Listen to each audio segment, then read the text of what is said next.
Well, hey adventurers, it's riding season again, and I thought I'd change the brake pads on my bike.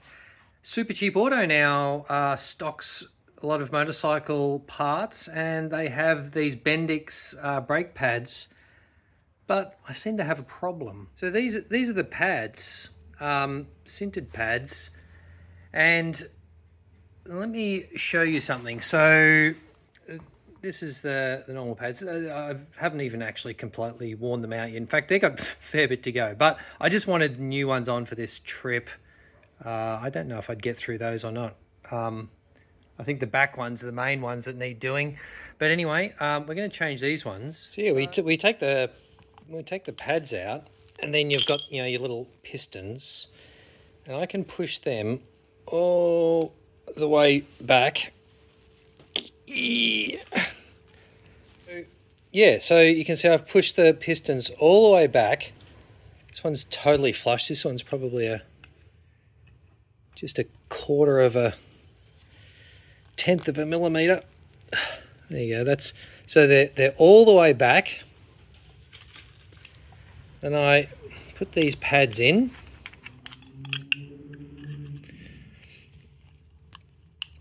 And then that gap sort of looked pretty small to me, but I'm like, okay, that's all right. I'm sure I can make it fit.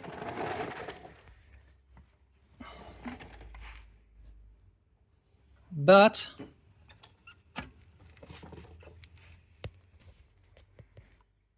I can't. The pads are too thick. So I get out the calipers to check. As far apart as it goes, what have we got? 1, 2, right on 3 millimeters. Now we know straight away that discs have to be at least 4, but I'll see what they are. It's like 3.8 or something. Sorry, my battery's gone flat, so I'm using the old school reading a ruler. 4 millimeters. 1, 2, 3. The fourth one's, yeah, so it's like 4 millimeters. So they're nearly a millimeter too thick. So really I have to shave a half a mil off each one of these. Yeah, has anyone else tried the Bendix pads? Let me know. Just before anyone says that I'm doing something wrong, the brakes, what brand are they? Brembos. This is solid, okay, and the gap between these flats here and the pistons is a set dimension. You can't. There's nothing else to slide. There's nothing that makes that bigger, and the pads, sit hard against this and hard against this. So yeah, there's definitely the pads. I've changed plenty of pads and never had a problem. First time using this brand, and it's weird. FYI, yeah, the back ones were really the ones that need replacing. There's nothing left of them. And yeah, they fit no problem. They are the Bendix MDBO 208. So those ones, yeah, those ones fit fine, but these front ones, oh my. Yeah, so I'm just using the belt sander to grind them down a bit. Don't know how good that is for me, but anyway.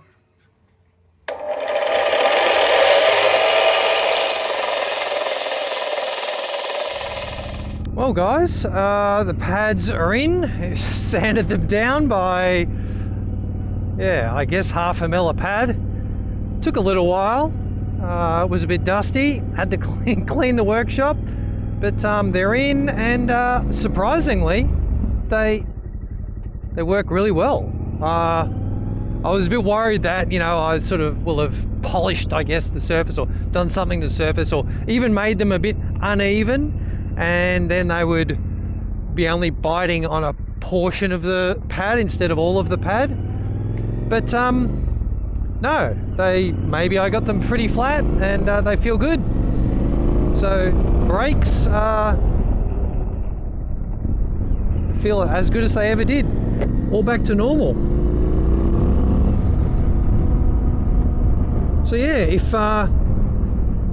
if you have bought those pads from Super Cheap Auto, let me know if you found that they didn't fit, or if there's something bizarre about my calipers. They're out of spec somehow, or something's warped. I don't think anything's warped. I mean, they feel good. So yeah, let me know. Cheers! Well, after 3 weeks of running OSM A&D, suddenly it pops up. Purchase OSM A&D Pro or Maps Plus to use OSM A&D with Android Auto. So those people telling me that you need to purchase it, they thought you need to purchase it, maybe they're right. I don't know why it lasted just a short time. I don't know what this says, continue on the mob. Yeah, anyway, I guess that's the end of OSM A&D for me. We'll go to Gaia GPS. Yeah, there's plenty of options to choose from. So yeah, interesting. Okay, so since that happened, I'm trying out all these different navigation apps, and at the moment I'm using Waze, which a lot of people like. It's basically a direct Google Maps replacement, even though Google owns it now. But everyone seems to recommend it, but I do not like it. The screen is cluttered as hell.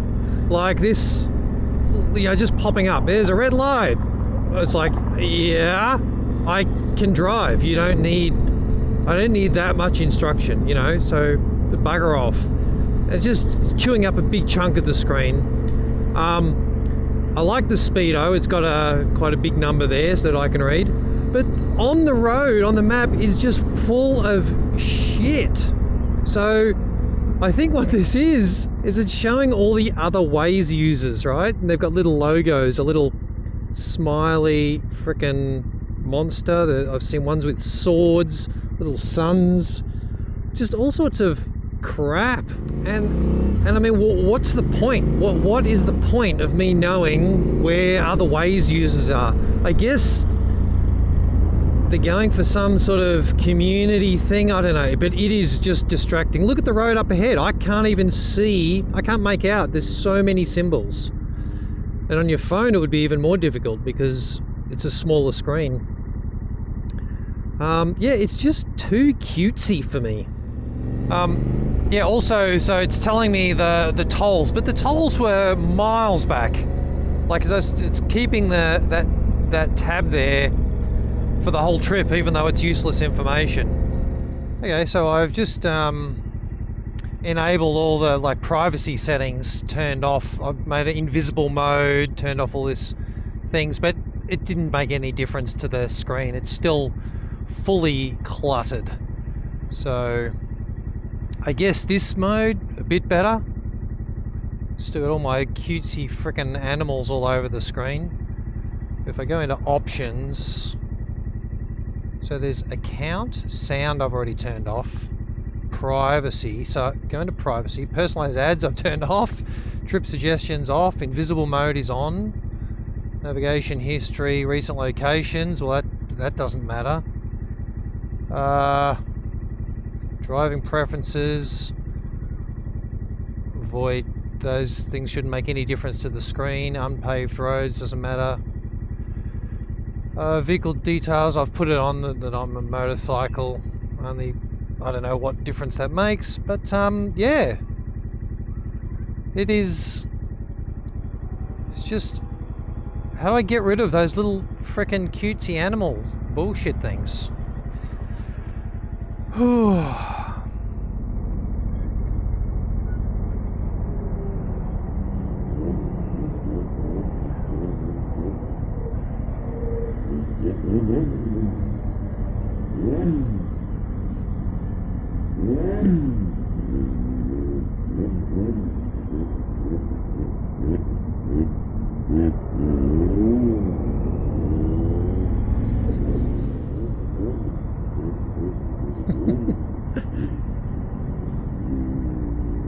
Giving it a few revs, but people can't hear in their steel tanks.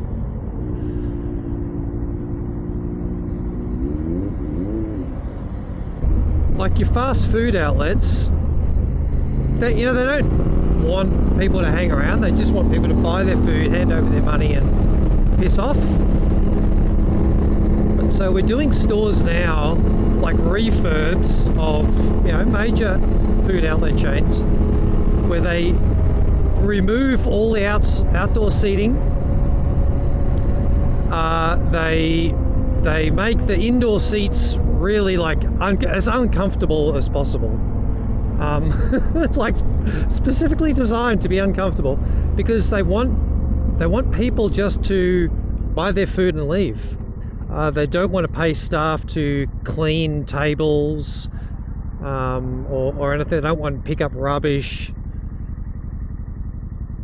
It's pretty bad when your major fast food, I guess major fast food chains have always just been about making money, but now they're like, well, how do we avoid this customer service portion? Because we really don't want to do that. We just want to make money.